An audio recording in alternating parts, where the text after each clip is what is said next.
കർക്കിടകത്തിന് ഇങ്ങനെ ഓരോ നാടുകളിലും ഓരോ ദേശങ്ങളിലും ആചാരങ്ങൾ ശീലങ്ങൾ പലതാണ്. ഒരുപക്ഷെ മറ്റ് മാസങ്ങളെക്കാൾ കൂടുതലായി നമ്മൾ പ്രകൃതിയോട് ചേർന്ന് നിൽക്കുന്ന ഒരു മാസമാണ് ഭക്തി ബഹുമാനത്തോടു കൂടി. കാരണം പ്രകൃതി ഇത്രയും രൗദ്രഭാവത്തിലാവുന്ന ഒരു മാസം, അതോടൊപ്പം കൂടുതൽ ഇളമപ്പെടുന്ന ഒരു മാസം. അതുകൊണ്ട് തന്നെ ഈ മാസത്തിനേറെ പ്രത്യേകതകളുണ്ട്. ബാക്കി പറയാൻ ഓമനക്കുട്ടി ടീച്ചർ നമുക്കൊപ്പം അതിഥിയായി ചേരുകയാണ്. എന്തായാലും രാമായണ മാസത്തിന്റെ വിശേഷങ്ങളുമായി. നമസ്കാരം ടീച്ചർ. ആദ്യം തന്നെ കർക്കിടകത്തിന് തുടങ്ങാം. എന്തുകൊണ്ടാണ് കർക്കിടകത്തിന് ഇങ്ങനൊരു പ്രാധാന്യം? പഞ്ഞക്കർക്കിടകം എന്നാണല്ലോ പറയുന്നത്. ആ മാസത്തിൽ രാമായണത്തിൻ്റെ പ്രത്യേകത കൊണ്ടാകാം. കാരണം രാമായണത്തിലുള്ള ഓരോ വരിയും അതിരഹസ്യമാണെന്നാണ് പറയുന്നത്. അതിരഹസ്യം എന്ന് പറഞ്ഞാൽ അത് മൂടി വയ്ക്കേണ്ടത് എന്നല്ല അർത്ഥം. അതിലെ ഓരോ വരിയും അതിസൂക്ഷ്മതയോടെ പഠിക്കണം എന്നുള്ളതാണ്. അപ്പം അങ്ങനെയൊന്ന്. പിന്നെ ഇത് മോക്ഷദായകമാണ്.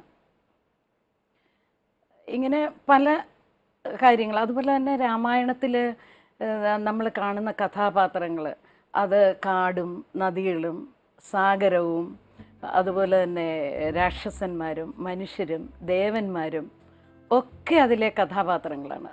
സചേതനവും അചേതനവുമായിട്ടുള്ള എല്ലാം തന്നെ രാമായണത്തിലെ കഥാപാത്രങ്ങളാണ്. പിന്നെ ഈ രാമായണത്തിൻ്റെ മറ്റൊരു പ്രാധാന്യം എന്ന് പറഞ്ഞാൽ അതിൽ പറഞ്ഞിരിക്കുന്ന ഓരോന്നും മനുഷ്യന് ബാധകമാണ്. ഓരോ കാര്യങ്ങളും മനുഷ്യന് പഠിക്കേണ്ടതാണ്. വളരെയധികം സൂക്ഷ്മമായി പഠിക്കേണ്ട കാര്യങ്ങളാണ്. ഇതുകൊണ്ടൊക്കെ ആയിരിക്കും ഈ പഞ്ഞക്കർക്കിടകത്തിൽ തന്നെ രാമായണം, എനിക്കറിയില്ല, എൻ്റെ മനസ്സിൽ തോന്നിയ ഒരു കാര്യം പറഞ്ഞു എന്നേ ഉള്ളൂ. അതുകൊണ്ടൊക്കെ ആയിരിക്കണം പഞ്ഞക്കർക്കിടകത്തിൽ തന്നെ ഈ രാമായണം വായിച്ചാൽ സമ്പന്നവും അതുപോലെ തന്നെ എല്ലാ സൗഭാഗ്യങ്ങളും വരും എന്ന് ഒരു തോന്നലുണ്ടാകാം. എങ്ങനെയാണ് അതിൻ്റെ രീതി ചിട്ട? അത് പല സ്ഥലങ്ങളിൽ പല രീതിയിലാണ്. ഇപ്പം കേരളത്തിൽ മാത്രമല്ല, ലോകമെമ്പാടും മലയാളികളുണ്ട് അല്ലേ? മലയാളികൾ മാത്രമല്ല രാമായണം പാരായണം ചെയ്യുന്നത്. ഒരിക്കൽ ഓണക്കുറിച്ച് സാറിൻ്റെ അടുത്ത് പറഞ്ഞു, സാറിന് ഏറ്റവും ഇഷ്ടമുള്ള ഒരു പുരാണമാണ് രാമായണത്തെപ്പറ്റി. വളരെ വാചാലനായിട്ട് അദ്ദേഹം സംസാരിക്കുകയുണ്ടായി. അപ്പോൾ മനുഷ്യരെല്ലാം തന്നെ പാരായണം ചെയ്യുന്ന ഒരു പുരാണമാണ് നമ്മുടെ രാമായണം. അപ്പോൾ ആ ഇത് പല നാടുകളിൽ പല രീതിയിൽ ആചരിച്ചു വരുന്നു. കാരണം പല അഭിരുചിയുള്ള മനുഷ്യരാണ്. ഒരു നാട്ടിലെ അഭിരുചി ആയിരിക്കില്ലല്ലോ വേറൊരു പ്രദേശത്തെ ആളുകൾക്കുള്ളത്. അപ്പോൾ അങ്ങനെ പല രീതിയിലാണ് ഇത് ആചരിച്ചു വരുന്നത്. എൻ്റെ ഓർമ്മയിലുള്ള രാമായണ പാരായണം കർക്കിടകത്തിലെ എന്ന് പറഞ്ഞാൽ ഹരിപ്പാട്ടാണ് ഞാൻ ജനിച്ചത്. അവിടെ അമ്മ വൈകുന്നേരം രാമായണം ദിവസവും ഞങ്ങളെയൊക്കെ വിളിച്ച് അവിടെ ഇരുത്തി രാമായണ പാരായണം നടത്തും. ഞങ്ങളെ കൊണ്ടും വായിപ്പിക്കും. പട്ടാഭിഷേക ദിവസം വളരെ വിഭവസമൃദ്ധമായ സദ്യയും പായസവും ഒക്കെ ഞങ്ങൾക്ക് ഉണ്ടാക്കി തരും. അതുകൊണ്ട് കർക്കിടക മാസം എന്ന് പറയുന്നത് ഞങ്ങൾ നോക്കിയിരിക്കുന്ന ഒരു കാര്യമാണ്, ചിങ്ങമാസം പോലെ തന്നെ. നമുക്ക് നേരിട്ട് പാരായണത്തിലേക്ക് കടന്നാലോ അല്ലേ? പാരായണം എന്ന് പറഞ്ഞാൽ എനിക്ക് വളരെ ഇഷ്ടപ്പെട്ട ഒരു 5-6 വരികളുണ്ട് രാമായണത്തിൽ. അത് വാസ്തവത്തിൽ ഇപ്പോഴുള്ള കുഞ്ഞുങ്ങൾക്കുള്ള ഒരു ആ ഉപദേശം, സുമിത്രയുടെ ഉപദേശമാണ് ലക്ഷ്മണനോട്. അത് ഇപ്പോൾ ഉള്ള കുഞ്ഞുങ്ങൾക്ക് അത് ഉള്ള ഉപദേശമാണെന്ന് എനിക്ക് തോന്നാറുണ്ട്, ഈ ജനറേഷനിലുള്ള കുട്ടികൾക്ക്. കാരണം പിന്നെ സുമിത്ര രാമനും ലക്ഷ്മണനും സീതയും വനത്തിലേക്ക് പോകുമ്പോൾ അവർക്ക് കൊടുക്കുന്ന ഒരു ഉപദേശമാണ്, ജ്യേഷ്ഠനായ രാമനെ നീ ദശരഥനെന്ന് കരുതണം, സ്വന്തം അച്ഛനെന്ന് കരുതണം. സീതയെ, ജ്യേഷ്ഠത്തിയമ്മ സീതയെ നീ കരുതേണ്ടത് അമ്മയായിട്ടാണ്. അടവി, വനത്തിലേക്കാണല്ലോ പോകുന്നത്, ആ അടവിയെ നീ കരുതേണ്ടത് അയോധ്യയായിട്ടാണ്. അപ്പോൾ ഇത് വാൽമീകി രാമായണത്തിലും വന്നിട്ടുണ്ട്. അതുപോലെ തന്നെ എഴുത്തച്ഛൻ്റെ അധ്യാത്മ രാമായണത്തിലും വന്നിട്ടുണ്ട്. പിന്നെ സാധാരണ മനുഷ്യർക്ക് മനസ്സിലാകത്തക്ക രീതിയിലുള്ള രാമായണത്തിൻ്റെ രൂപാന്തരമാണ് 24 വൃത്തം, അതിലും വന്നിട്ടുണ്ട്. ഈ 3 വെർഷനും 4 വരികളേ ഉള്ളൂ. അത് ഒന്ന് ഇവിടെ ചൊല്ലാൻ എനിക്ക് വളരെ സന്തോഷമുണ്ട്.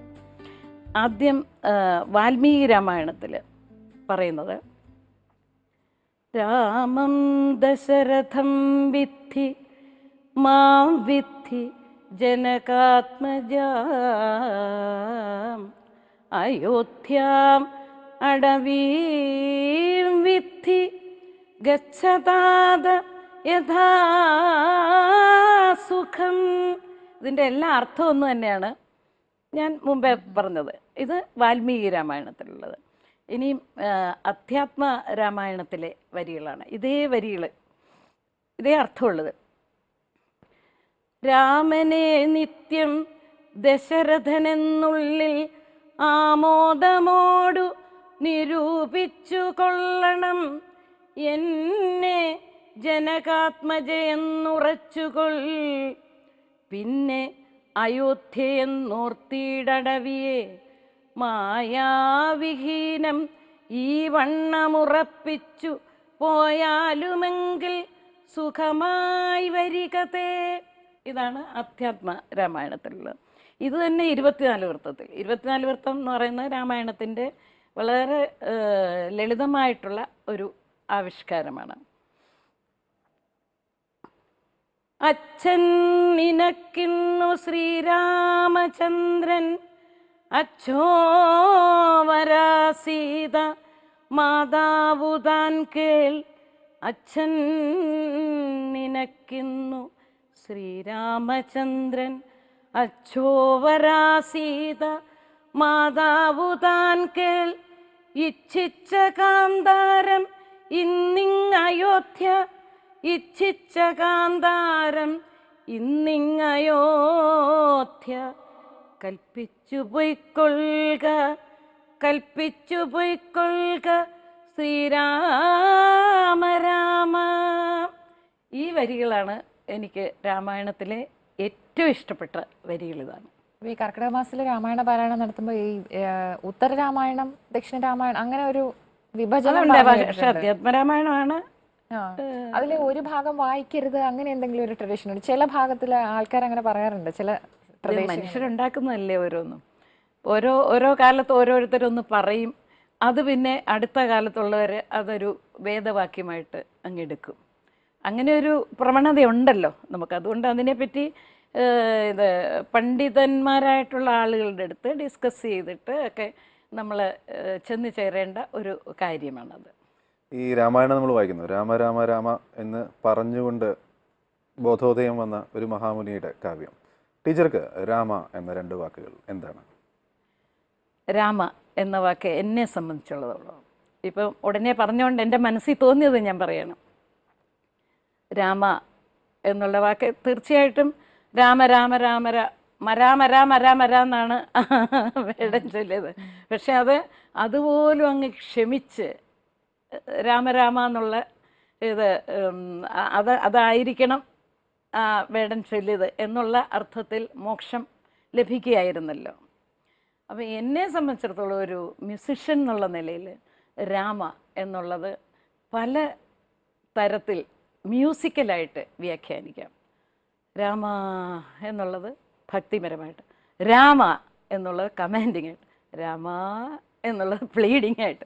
അത് ഞാനൊരു മ്യൂസിഷ്യൻ ആയതുകൊണ്ടായിരിക്കാം എനിക്ക് തോന്നുന്നത്. എന്തായാലും ശ്രീരാമ നാമം ജപിക്കുന്നത് മോക്ഷദായകം തന്നെയാണ്, യാതൊരു സംശയമില്ല. ഞങ്ങളുടെ ക്ലാസിക്കൽ മ്യൂസിക്കിൽ ഇപ്പോൾ ത്യാഗരാജസ്വാമികൾ ശ്രീരാമദേവനെക്കുറിച്ചാണ് വളരെ മുഴുവനും അല്ലെങ്കിലും വളരെയധികം കീർത്തനങ്ങൾ ശ്രീരാമദേവനെ കുറിച്ചുള്ളതാണ്. അത് ദർശനം പോലും ലഭിച്ചിട്ടുണ്ട് എന്നാണ് പറയുന്നത് അദ്ദേഹത്തിന്. അത് എത്രയോ കോടി ജപിക്കുമ്പോഴത്തേക്ക് ശ്രീരാമരാമ എന്ന് കോടി ജപിക്കുമ്പം ആ ഒരു ഇൻഡ്യൂഷൻ വരുമായിരിക്കണം, ആ ദർശനം ലഭിക്കുമായിരിക്കണം. നമ്മൾ തന്നെ വളരെയധികം നാമം ജപിക്കുകയാണെങ്കിൽ നമ്മുടെ മനസ്സിന് ഒരു എന്താ പറയണ്ടേ സമാധാനം, നമുക്ക് ഇന്നതേ ചെയ്യാവൂ, ഇന്നത് ചെയ്യാൻ പാടില്ല എന്നൊക്കെ ആരോ മനസ്സിലിരുന്ന് ഇങ്ങനെ ഗൈഡ് ചെയ്യുന്ന പോലെ നമുക്ക് തോന്നുന്നില്ലേ? അതുപോലെയാണ് എനിക്ക് തോന്നുന്നത്. ഈ കർക്കിടകം ശരിക്കും പറഞ്ഞാൽ പഞ്ഞമാസമാണ്. പിന്നെ ആരോഗ്യത്തിൽ ഒരുപാട് ശ്രദ്ധിക്കേണ്ട ഒരു മാസമാണ്. കഞ്ഞിയൊക്കെ അതെ അതെ, നോൺ വെജ് കഴിക്കരുത്, മാംസഭക്ഷണം ഒഴിവാക്കണം, അങ്ങനെയൊക്കെ നമ്മളുടെ വളരെയധികം അസുഖം വരുന്ന ഒരു മാസമല്ലേ. കർക്കിടകം എന്ന് പറയുന്നത് ഒരുപാട് അസുഖം വരും, ഒരുപാട് മരണങ്ങളും നടക്കുന്നുണ്ട് കർക്കിടകത്തിന്. അപ്പോൾ അതൊരു ആരോഗ്യ പരിപാലനം എന്ന് പറയുന്നത് വളരെയധികം ചെയ്യേണ്ട ഒരു കാര്യമാണ് കർക്കിടകത്തിൽ. അപ്പോൾ ഒരു വർഷം ശരിക്കും പറഞ്ഞാൽ 11 മാസം ആഘോഷിച്ചിട്ട് ഒരു മാസം നിയന്ത്രണം പാലിച്ച് ജീവിക്കുക അത് എല്ലാ മതത്തിലും ഉണ്ട് അല്ലേ?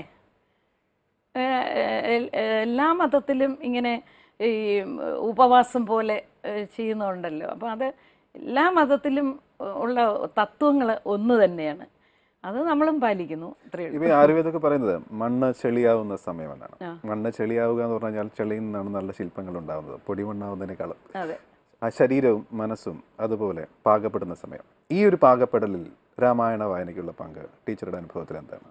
രാമായണ വായനയ്ക്കുള്ള പങ്കെന്ന് പറഞ്ഞാൽ വ്രതശുദ്ധിയോടുകൂടി നമ്മളെപ്പോഴും അത് വായിക്കുമ്പോഴേ നമ്മൾ ആത്മീയമായിട്ട് ഉയരുന്നുണ്ട്, തീർച്ചയായിട്ടും ഉയരുന്നുണ്ട്. അപ്പോൾ അത് തന്നെ ഒരു വലിയ കാര്യമാണ്. ഇപ്പോഴേ ആർക്കും ഒന്നിനും ശ്രദ്ധിക്കാൻ സമയം കിട്ടാത്ത ഒരു കാലമാണ്.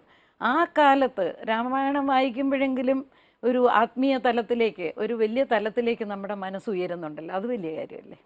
ആ ഉയരുന്ന തരം കാരുണ്യത്തിൻ്റെതാണോ ഭക്തിയുടേതാണോ? ഭക്തിയുടെയാണ്. ഭക്തി വരുമ്പം അതിൻ്റെ പുറകെ എല്ലാം വരും കാരുണ്യവും അതുപോലെ ദയയും എല്ലാം, ഒരു ചിട്ടയും ജീവിതത്തിനൊരു ഡിസിപ്ലിനും ഒക്കെ ഭക്തി വരുമ്പോൾ. ഭക്തി വരുമ്പം നമുക്കൊരു തീർച്ചയായിട്ടും ചെയ്തുകൂടാത്തത് ചെയ്യുമ്പം ഒരു ഭയം വരും.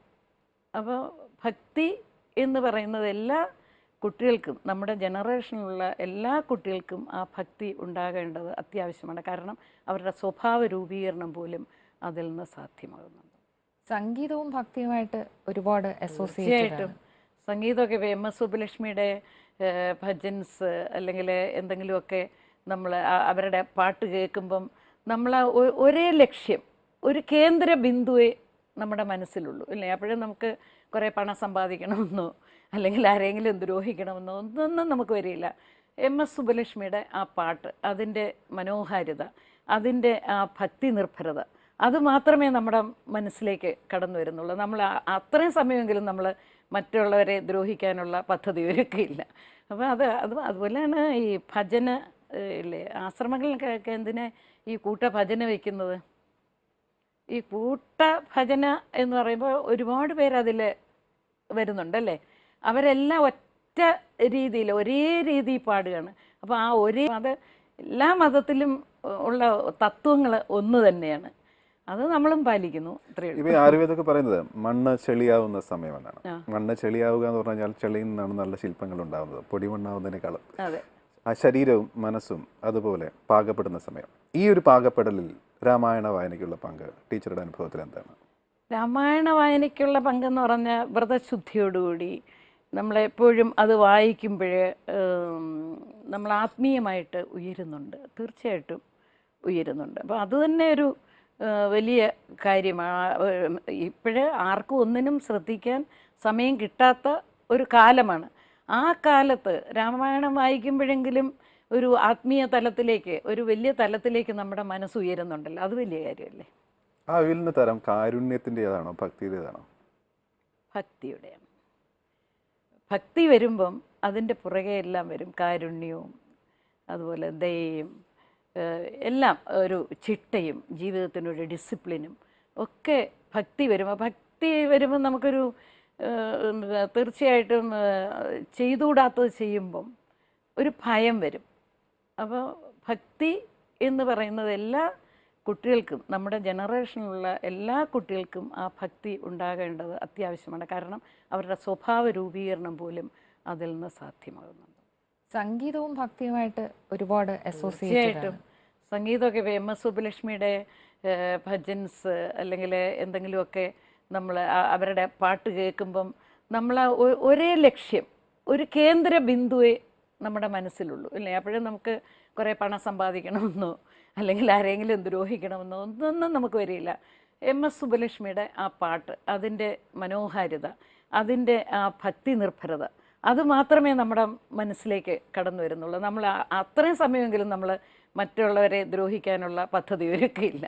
അപ്പോൾ അതുപോലെയാണ് ഈ ഭജന ഇല്ലേ, ആശ്രമങ്ങളിലൊക്കെ എന്തിനാ ഈ കൂട്ട ഭജന വയ്ക്കുന്നത്? ഈ കൂട്ട ഭജന എന്ന് പറയുമ്പോൾ ഒരുപാട് പേര് അതിൽ വരുന്നുണ്ടല്ലേ. അവരെല്ലാം ഒറ്റ രീതിയിൽ ഒരേ രീതി പാടുകയാണ്. അപ്പോൾ ആ ഒരേ രീതി എന്ന് മാത്രമേ അവരുടെ മനസ്സിലുള്ളൂ. ഒരേ ഒരു കേന്ദ്ര ബിന്ദു നന്നായിരിക്കണം, ആ പാട്ട് ഭക്തിപരമായിട്ട് പാടണം, ഇത് മാത്രമേ അവരുടെ മനസ്സിലുള്ളൂ. അപ്പോൾ അത് അവിടെ ഒരു കൂട്ടായ്മ വരികയാണ്. അപ്പോൾ ഒരു നാനാത്വത്തിൽ ഏകത്വം വരികയാണ്. അപ്പോൾ ഭക്തി കൊണ്ടേ അത് സാധിക്കുകയുള്ളൂ, അത് സംഗീതത്തിൽ കൂടിയേ സാധിക്കുകയുള്ളൂ. തീർച്ചയായും അപൂർവമായിട്ടാണ് നാമം ചൊല്ലാറെങ്കിലും ചൊല്ലുമ്പോൾ എനിക്ക് ആദ്യം ഓർമ്മ വരുന്നത് എൻ്റെ അമ്മമ്മയാണ്. ഈ രാമായണ മാസത്തിൽ കർക്കിടകത്തിൽ ടീച്ചർ ചൊല്ലുമ്പോൾ ടീച്ചറുടെ മനസ്സിൽ വരുന്ന മുഖങ്ങൾ ഏതൊക്കെയാണ്? എൻ്റെ മനസ്സിൽ പാടുന്നത് ഇപ്പം കീർത്തനങ്ങൾ എന്ന് പറയുന്ന എല്ലാ കീർത്തനങ്ങളും ഭക്തിപരമായിട്ടുള്ള കീർത്തനങ്ങൾ, നോൺ ഡിനോമിനലായിട്ടുള്ള കീർത്തനങ്ങൾ വളരെ ചുരുക്കമുള്ളൂ. അതുകൊണ്ട് പക്ഷെ നോൺ ഡിനോമിനലായിട്ടുള്ളത് ചൊല്ലുമ്പോഴും ഈ ഇവർ ശ്രീരാമനെ അല്ലെങ്കിൽ ശ്രീകൃഷ്ണനെ അല്ലെങ്കിൽ സരസ്വതിയെ പ്രകീർത്തിച്ചുകൊണ്ടുള്ള കീർത്തനം പാടുമ്പോഴും ആ രാഗം പാടുമ്പോൾ തന്നെ ഒരു സ്വരൂപം എൻ്റെ മനസ്സിൽ വരാറുണ്ട്. ഇപ്പം സരസ്വതിയെക്കുറിച്ചുള്ള കീർത്തനമാണ് ഞാൻ പാടുന്നെങ്കിൽ ആ രാഗം, ഏത് രാഗത്തെ, ഇപ്പം കല്യാണിയോ അല്ലെങ്കിൽ കാമ്പോജിയോ ഏത് രാഗമാകട്ടെ, ആ രാഗം പാടുമ്പോൾ തന്നെ ആ രൂപത്തെ ഒരു ധ്യാനം എൻ്റെ മനസ്സിൽ വരും. ആ രാഗം ഒരു രൂപമായിട്ട് രൂപാന്തരപ്പെടുകയാണ്. ഏത് കീർത്തനമാണോ, അത് ഏത് തീമിലാണോ പാടുന്നത് അത്. അതിന് ഒരു ഇൻവോൾവ്മെൻറ്റ് വരികയാണ് ആ ദേവതയായിട്ട്. പിന്നെ പ്രത്യേകിച്ചും കീർത്തനം പാടുമ്പോൾ കീർത്തനം അർത്ഥമുള്ളതും കൂടാണല്ലോ. പിന്നെ കീർത്തനത്തിൻ്റെ അർത്ഥവും അതിന് യോജിച്ച രാഗവും അതിനെ യോജിച്ച രാഗാലാപനയും കൂടെ ആകുമ്പോൾ ആ ഫുൾ ഇൻവോൾവ്മെൻറ്റ് വരികയാണ്. അപ്പം നമ്മുടെ മനസ്സിൽ പാടുന്ന ആ സ്റ്റേജിലിരുന്ന് പാടുന്ന എൻ്റെ മനസ്സിൽ ആരെപ്പറ്റി ഒരു ചിന്തയില്ല, ആ ദേവതയെപ്പറ്റി മാത്രമേ ഉള്ളൂ. ഏതായാലും സരസ്വതി ദേവിയാകുമ്പോൾ പ്രത്യേകിച്ച് ഞങ്ങളെപ്പോലെ നാവ് കൊണ്ട് ജീവിക്കുന്നവർക്കും ഏറെ പ്രാധാന്യമുള്ളതാണ്. അതുകൊണ്ട് ഒരു സരസ്വതി കീർത്തനം കൂടി ഈ സന്ദർഭത്തിലായാൽ ഭംഗിയാവില്ലേ? പെട്ടെന്ന് ചോദിക്കുമ്പോഴേ എൻ്റെ ചേട്ടൻ ട്യൂൺ ചെയ്ത് കാവാലം നാരായണപ്പണിക്കർ എഴുതിയ ഒരു മൂകാംബിയ എന്ന് പറയുന്ന സരസ്വതി ദേവി തന്നെയാണല്ലോ. സരസ്വതി ദേവി എന്ന് പറയുന്നത് ഗോഡസ് ഓഫ് ലേണിംഗ് എന്ന് പറയുന്നത് എല്ലാ വിധത്തിലുള്ള ലോകത്തുള്ള എല്ലാ സബ്ജക്ട്സും ആ സബ്ജക്ട്സും നമ്മുടെ പഠനത്തിൽ വരും. അപ്പോൾ എനിക്ക് തോന്നുന്നു സരസ്വതി ദേവിയെക്കുറിച്ചുള്ള ഒരു പാട്ടായിരിക്കും നല്ലതെന്ന് തോന്നും. ഇതൊരു വലിയ കീർത്തനത്തിലേക്ക് പോകുന്ന സ്റ്റാൻഡേർഡ് ഉള്ളതല്ല, എങ്കിലും ഒരു ലൈറ്റ് ക്ലാസിക്കൽ എന്ന് പറയാം. ഏകമയം ഏകാന്തസുന്ദരം തായേ നിൻ ത്രിമധുരം ഏതൊരജ്ഞാത ചേതോ വികാരം സമന്വയ രുചിരം സമയാചാരം ഏകമയം ഏകാന്തസുന്ദരം തായേ നിൻ ത്രിമധുരം അമ്മേ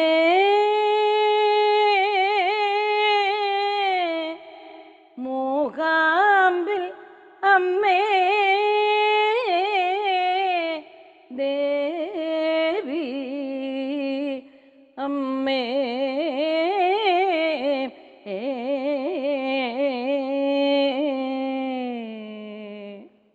ഇനിയുണ്ട് അത് കുറേ, പക്ഷേ സമയം ഇല്ലല്ലോ. സന്തോഷമായി ഇത്രയും സമയം താങ്കളോട് സംസാരിച്ചു. അതും ഈ ദിവസത്തിൽ സംസാരിക്കാൻ പറ്റിയ തന്നെ ഭാഗ്യം. കർക്കിടകത്തിന്റെ ഒരു ഇതാണെങ്കിൽ കൂടി ഇനിയിപ്പോ നമുക്ക് ചിങ്ങത്തിന് ഓണത്തിനായിട്ടുള്ള ഒരു കാത്തിരിപ്പും കൂടി ഉണ്ട് അല്ലേ? അതിന്റെ അണ്ടർലൈനിങ്ങും കൂടിയുണ്ട് ഇതിന്. നമ്മളെ സംബന്ധിച്ചിടത്തോളം കർക്കിടകവും ചിങ്ങവും ഒക്കെ സന്തോഷപ്രദമാണ്. കാരണം കർക്കിടക മാസത്തിൽ ഇതൊക്കെ വായിക്കാം, അത്രയും ആധ്യാത്മിക ചിന്ത വരുന്നു. മറ്റേത് വളരെ ആഹ്ലാദം. എന്തായാലും വാർത്താപ്രഭാതത്തിൽ അതിഥിയായി എത്തിയതിനെ വളരെയധികം നന്ദി. ഇനി നമുക്ക് വാർത്താപ്രഭാതത്തിൽ ചെറിയൊരു ഇടവേളയാണ്. എന്നെ വിളിച്ചതിനും നന്ദിയുണ്ട് കേട്ടോ. ഇടവേള